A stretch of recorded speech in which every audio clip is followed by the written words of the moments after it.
Le patrimoine privé des classes moyennes est attaqué sur ces trois composantes. Immobilière, mobilière avec l'automobile et financière. Immobilière d'abord. Dans un pays où les prix de l'immobilier sont à un pic historique, cela a de quoi surprendre. Certes, les prix de l'immobilier montent, mais pas partout.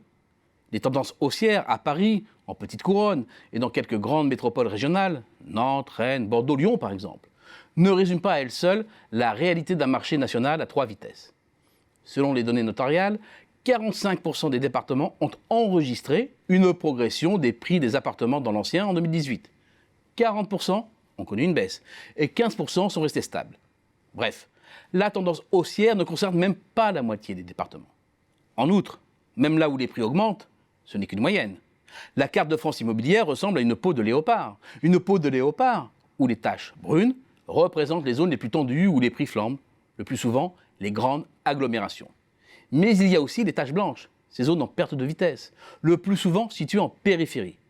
Ces zones, c'est la France pavillonnaire, celle des lotissements situés en couronne périurbaine où les prix baissent, voire chutent brutalement.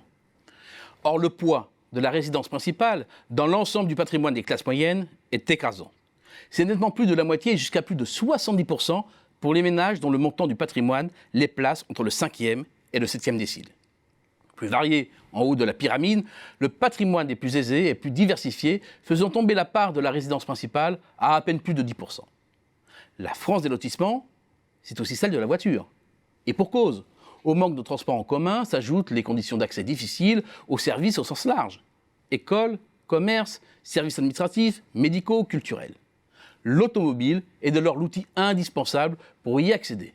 Et la multimotorisation, une quasi-obligation. Pour les Français les plus modestes, la voiture va jusqu'à représenter plus de 20% de leur patrimoine. Pour les classes moyennes, c'est un peu moins de 5%. Ce n'est pas négligeable, d'autant plus que c'est un patrimoine qui se déprécie d'autant plus rapidement qu'il est essentiellement constitué de véhicules diesel, ceux-là même que le gouvernement et les grandes métropoles veulent chasser du territoire. Le bilan est là. Les ventes de diesel d'occasion sont en recul. Selon les chiffres de 3A Data, elles déclinent depuis 2017 et les plus touchés sont les diesels d'occasion de plus de 6 ans, cœur de cible des classes moyennes, avec à la clé de sévères baisses de prix pour des vendeurs contraints pour certains de brader leurs véhicules. De surcroît, face à ce patrimoine mobilier et immobilier qui perd de sa valeur, il y a de l'endettement. Plus du quart des ménages dont le patrimoine les situe entre le 4e et le 5e décile sont endettés au titre de leur résidence principale.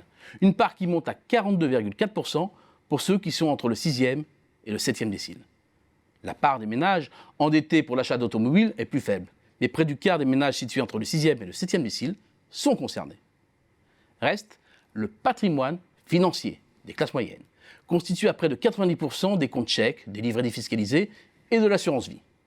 Si les comptes chèques ne rapportent rien, les autres placements sont également de moins en moins rémunérateurs.